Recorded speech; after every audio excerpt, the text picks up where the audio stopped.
महाराज स्वीकार करो मेरा प्रणाम। श्री श्री परमहंस योगानंद जी की जय हो। योगी कथामृत परिच्छेद 24। मेरा संन्यास ग्रहण स्वामी संस्थान के अंतर्गत। गुरुदेव, मेरे पिताजी इस बात के लिए उत्सुक हैं कि मैं बंगाल नागपुर रेलवे में एक प्रशासक का पद ग्रहण कर लूं, पर मैंने साफ साफ अस्वीकार कर दिया है। श्री युक्तेश्वर जी को यह बताने के बाद मैंने कातर दृष्टि से उनकी ओर देखते हुए आशा के साथ निवेदन किया, गुरुजी, क्या आप मुझे सन्यास की दीक्षा नहीं देंगे? पिछले वर्षों में मैंने कई बार इसके लिए आग्रह किया था, परंतु मेरे संकल्प की गहराई की परीक्षा लेने के लिए उन्होंने हर बार मेरे इस अनुरोध को अस्वीकार कर दिया था। परंतु आज वे कृपालु दृष्टि से मुस्कुराए। उन्होंने शांत भाव से कहा, अच्छी बात है, मैं कल तुमको सन्यास की दीक्षा दे दूंगा। मैं इस बात से प्रसन्न हूं कि सन्यास ग्रहण करने की इच्छा पर तुम अटल रहे। लाहिड़ी महाशय बहुधा कहा करते थे कि यदि तुम ईश्वर को वसंत में निमंत्रित कर अतिथि नहीं बनोगे तो वे तुम्हारे पास शिशिर में नहीं आएंगे। उनका मतलब युवा अवस्था और वृद्धावस्था से था। मैंने असीम प्रेम के साथ उनकी ओर देखकर मुस्कुराते हुए कहा, मैं आपकी भांति सन्यास धारण करने की अपनी इच्छा का कदापि परित्याग नहीं कर सकता था। जो अविवाहित है वह ईश्वर से संबंधित विषयों की चाहना करता है, जिससे वह ईश्वर को प्रसन्न कर सके।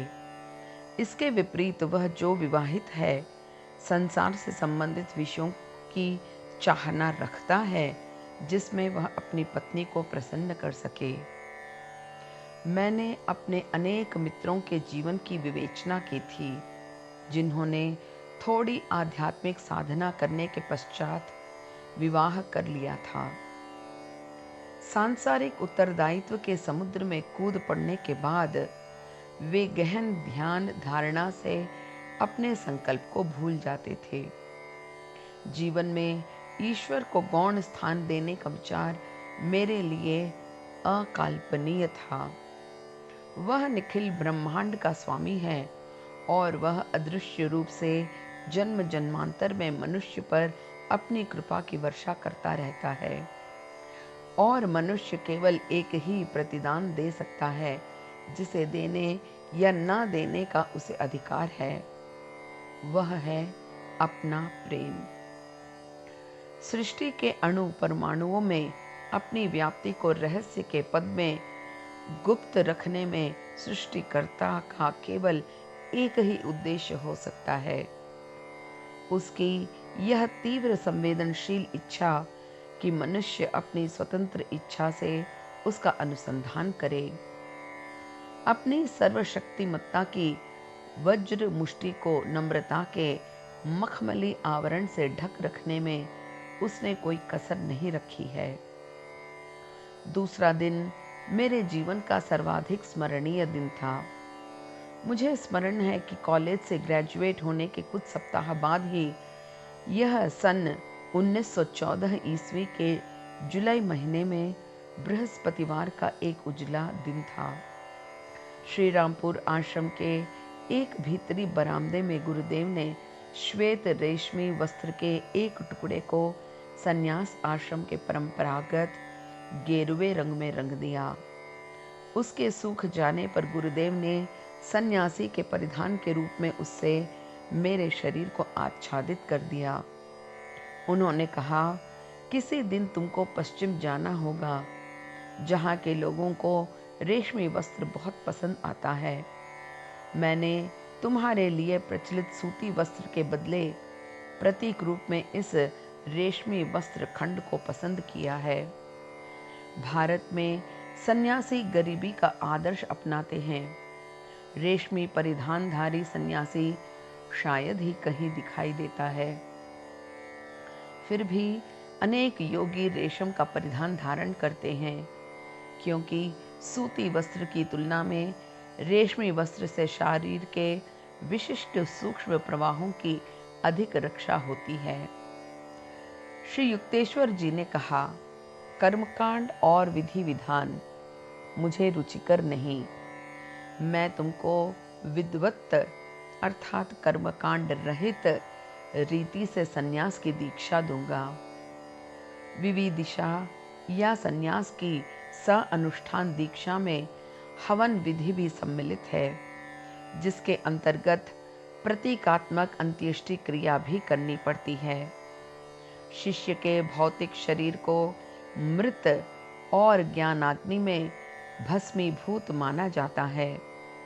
तत्पश्चात नवदीक्षित सन्यासी को कोई एक मंत्र दिया जाता है, जैसे अयम आत्मा ब्रह्मा या तत्वम असि किंवा सोहम। परंतु सादगी प्रेमी श्री युक्तेश्वर जी ने सभी औपचारिक विधियों को त्याग कर मुझसे केवल इतना कहा कि अपने लिए एक नया नाम चुन लो। उन्होंने मुस्कुराते हुए कहा, मैं तुमको अपनी रुचि के अनुसार नाम चुन लेने का अधिकार देता हूँ। एक क्षण सोचकर मैंने कहा, योगानंद। इसका शाब्दिक अर्थ है योग द्वारा आनंद। तथास्तु। अब से तुम्हारे पारिवारिक नाम मुकुंदलाल घोष के स्थान पर तुम स्वामी संप्रदाय की गिरी शाखा के योगानंद के नाम से अभिहित होगे। श्री युक्तेश्वर जी के चरणों में नत जानू होकर प्रणाम करते समय उनके मुख से पहली बार अपने नए नाम का उच्चारण सुनकर मेरा हृदय कृतज्ञता से भर उठा। वे कितने स्नेह के साथ अविरत रूप से परिश्रम करते आ रहे थे ताकि बालक मुकुंद किसी दिन सन्यासी योगानंद में परिणत हो सके। मैंने आह्लादित होकर श्री शंकराचार्य के सुदीर्घ संस्कृत स्तोत्रों में से कुछ श्लोकों का उच्चारण किया। प्रत्येक स्वामी भारत में अनंत काल से समादृत संन्यास आश्रमी माना जाता है। शताब्दियों पूर्व शंकराचार्य ने इसका वर्तमान रूप में पुनर्गठन किया था। तब से अखंड रूप से धर्मोपदेष्टा इसका संचालन करते आ रहे हैं। कहते हैं कि प्रत्येक पराक्रम से जगत गुरु शंकराचार्य कहलाते हैं। अनेक सन्यासी स्वामी संप्रदाय से संलग्न हैं। इस संप्रदाय में प्रविष्ट होने के लिए उन्हें एक आवश्यक शर्त का पालन करना पड़ता है। वह यह कि उन्हें किसी स्वामी उपाधिधारी पुरुष से दीक्षा लेनी पड़ती है। इस प्रकार स्वामी संप्रदाय के सभी सन्यासी अपने को एक ही सार्वभौम गुरु आदि शंकराचार्य की आध्यात्मिक परंपरा से संबद्ध पाते हैं। वे दारिद्र्य आवरण, ब्रह्मचर्य और आध्यात्मिक गुरु की आज्ञा अनुवर्तिका का व्रत लेते हैं। कैथोलिक साधु, मठ संस्थान और प्राचीन स्वामी संस्थान अनेक बातों में मिलते जुलते हैं। स्वामी अपने नए नाम के साथ एक ऐसी उपाधि का भी प्रयोग करता है जिससे 10 नामी संप्रदायों में से एक के साथ उसके औपचारिक संबंध का परिचय मिल जाता है। इन 10 नामियों में एक उपाधि गिरी भी है। स्वामी श्री युक्तेश्वर जी गिरी का शिष्य होने के कारण मैं भी इसी शाखा से संबंधित हूँ। कुछ अन्य शाखाएं इस प्रकार हैं: सागर, भारती, पुरी, सरस्वती, अरण्य और तीर्थ।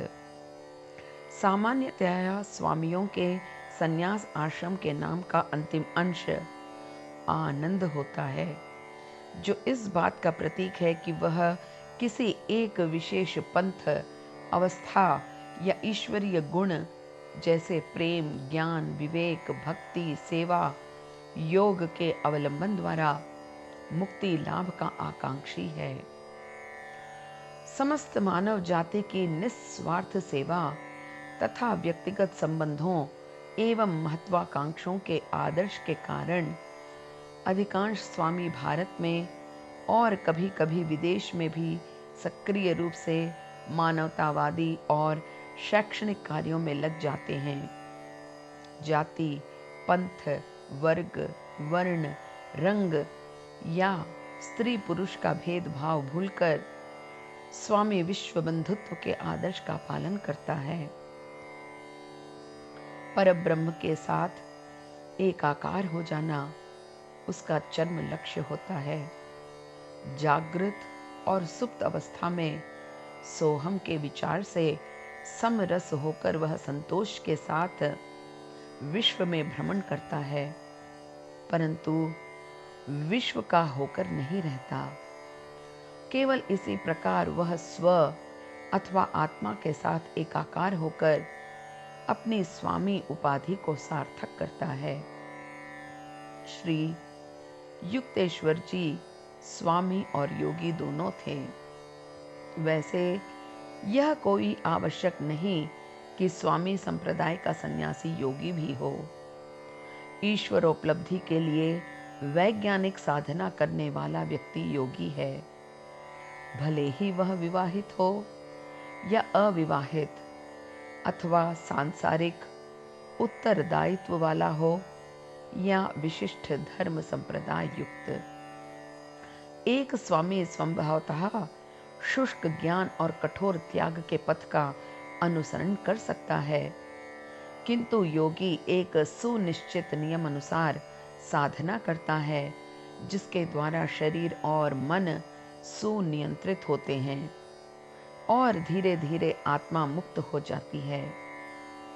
योगी किसी भावनात्मक आधार या किसी विश्वास के वश किसी स्थिर सिद्धांत को आंख मूंद कर ग्रहण नहीं कर लेता।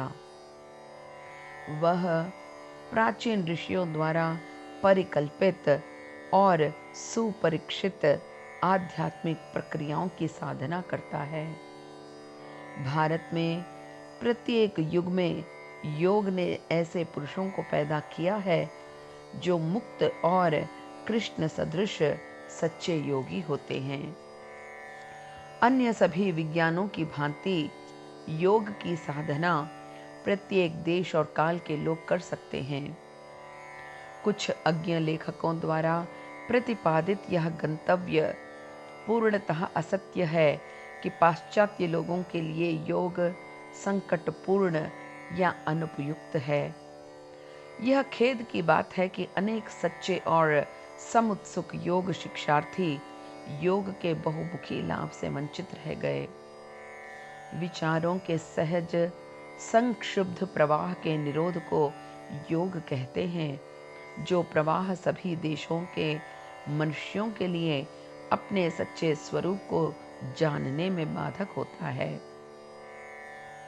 स्वास्थ्यप्रद सूर्य किरणों के समान ही योग भी पौर्वात्य और पाश्चात्य सभी लोगों के लिए समान रूप से लाभकारी है। अधिकांश लोगों के विचार उच्छृंखल और तरंगी होते हैं, अतः मन को संयमित करने वाले योग विज्ञान की आवश्यकता सुस्पष्ट है। प्राचीन ऋषि पतंजलि के अनुसार योग की परिभाषा है योगश्चित्तवृत्ति निरोधः।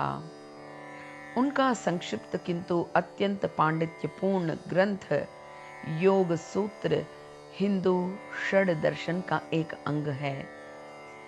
पाश्चात्य दर्शनों के विपरीत हिंदू षड दर्शन में न केवल सैद्धांतिक तत्वालोचन अपितु व्यावहारिक प्रणाली का भी समावेश है।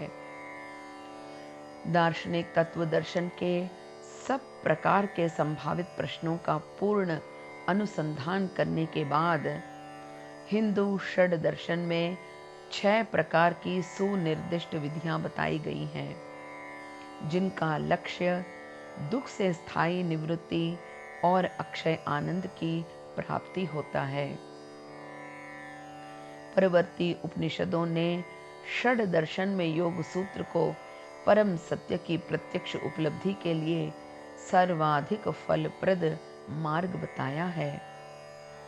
योग की व्यवहार सिद्ध प्रक्रियाओं की साधना से मनुष्य कल्पना के ऊसर प्रदेश को सदा के लिए पीछे छोड़कर परम तत्व की प्रत्यक्ष अनुभूति प्राप्त करता है।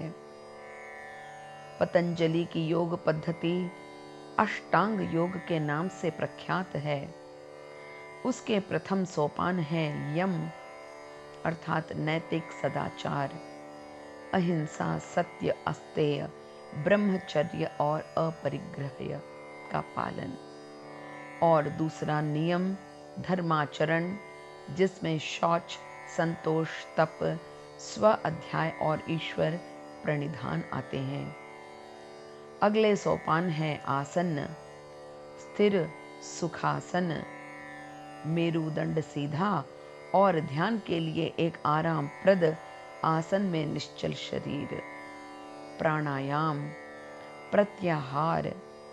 अंतिम सोपान योग के सच्चे अंग हैं धारणा, मन को किसी एक ही विचार में केंद्रित करना, ध्यान जिसमें ईश चिंतन है, और 8वां और अंतिम है समाधि। अष्टांग मार्ग कैवल्य के चरम लक्ष्य तक पहुंचाता है, जिसमें योगी बौद्ध शक्ति अतीत सत्य का साक्षात्कार करता है। यह प्रश्न उठ सकता है कि कौन बड़ा है, स्वामी या योगी? जब ईश्वर के साथ तादात्म्य की उपलब्धि हो जाती है, तब पंथ भेद अपने आप अदृश्य हो जाता है। तथापि भगवद गीता में कहा गया है कि योग मार्ग सर्वतोमुखी है, क्योंकि इसकी साधना प्रणाली किसी विशेष श्रेणी या स्वभाव वाले मनुष्यों जैसे साधु सन्यासियों के लिए ही नहीं निर्धारित है। योग के लिए कोई विशिष्ट संप्रदाय को अंगीकार करने की आवश्यकता नहीं है। वह सबके लिए उपयोगी है, क्योंकि योग विज्ञान विश्वव्यापी आवश्यकता की पूर्ति करता है। अतः स्वाभाविक रूप से ही विश्व के लिए यह रुचिकर है। सच्चा योगी अपने कर्तव्य का पालन करते हुए विश्व में रह सकता है। यहाँ वह अनियंत्रित मानव समुदाय के जल में सहज ही मिश्रित हो जाने वाले अमंथित दूध की तरह नहीं, बल्कि जल पर मक्खन की भांति रहता है। सांसारिक उत्तरदायित्वों की पूर्ति के लिए मनुष्य को ईश्वर से पृथक रहने की आवश्यकता नहीं। यदि वह अहंकारी वासनाओं के प्रति मन से अनासक्त बना रहे और अपने को ईश्वर का साधन मानते हुए जीवन के कर्तव्यों का पालन करते रहे। ऐसे बहुत से अमेरिकी, यूरोपीय या अन्य अहिंदू महापुरुष आज भी विद्यमान हैं, जिन्होंने कदाचित योगी या स्वामी शब्दों को कभी सुना भी नहीं होगा, परंतु उनका जीवन सच्चे योगी या स्वामी का आदर्श उदाहरण है। मानव जाति की निस्वार्थ सेवा के कारण या वासनाओं और विचारों पर प्रभुत्व के कारण या ईश्वर के प्रति एकाग्र प्रेम के कारण या महान ध्यान शक्ति के कारण वे एक प्रकार से योगी ही हैं। ये लोग अपने सामने योग आत्मसंयम का ही आदर्श रखे हुए हैं। यदि उन्हें मन और जीवन को इच्छा अनुसार परिचालित करने वाले अचूक योग विज्ञान की शिक्षा मिले, तो वे और ऊंचे स्तर पर पहुंच सकते हैं। कई पाश्चात्य लेखक योग को केवल ऊपरी ढंग से और गलत रूप में समझ सके हैं, किंतु योग के आलोचकों ने तो योग का कभी अभ्यास नहीं किया है। योग के संबंध में सुविचारित लेख लिखने वालों में स्विट्जरलैंड के सुप्रसिद्ध मनसशास्त्री डॉक्टर C.G. जंग का उल्लेख किया जा सकता है। डॉक्टर जंग ने लिखा है, जब कोई धार्मिक प्रणाली अपने आप विज्ञान सम्मत प्रणाली बताती है, तब इस संबंध में निश्चिंत रहा जा सकता है कि वह पश्चिम की जनता के लिए ही ग्रहण योग्य है। योग इस अपेक्षा की पूर्ति करता है। इसके नावीन्य और अल्प परिचित वस्तु को जानने के आकर्षण के अतिरिक्त भी कई प्रबल कारण हैं, जिससे योग के बहुत से अनुयायी हैं।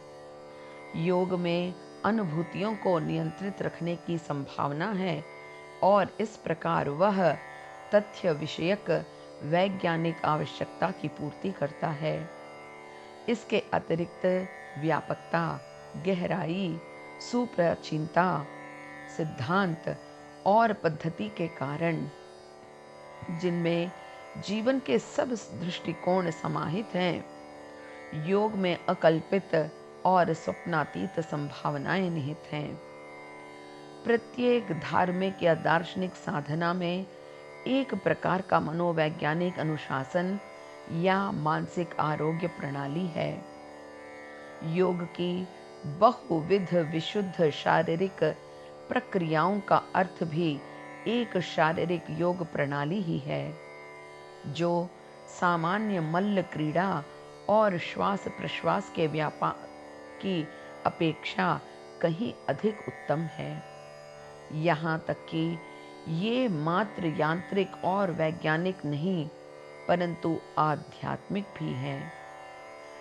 शरीर के भिन्न भिन्न अंगों की साधना के समय योग साधक उन्हें परिपूर्ण रूप से आत्मा के साथ एकाकार करता है। प्राणायाम इसका प्रत्यक्ष उदाहरण है। प्राणायाम साधना में प्राण श्वास भी है और ब्रह्मांड की विश्व संचालक शक्ति भी। योग की मूलभूत कल्पनाओं का अनुसरण किए बिना योग साधना का कोई अर्थ नहीं रह जाता। योग शारीरिक और आध्यात्मिक भावों में परस्पर अपूर्व सुसामंजस्य स्थापित करता है। पूर्व में जहाँ पर ये विचार और प्रक्रियाएं विकसित हुई और जहाँ हजारों वर्षों की अखंड परंपरा ने आवश्यक आध्यात्मिक नींव तैयार कर दी है, योग शरीर और मन दोनों को एकीभूत कर देने की सर्वांग पूर्ण और समुचित पद्धति है, जिसके विषय में मुझे कोई शंका नहीं। यह एकता एक ऐसे मनस्तात्विक अवस्था का निर्माण करती है जिससे अतीन्द्रिय अनुभूति संभव हो जाती है।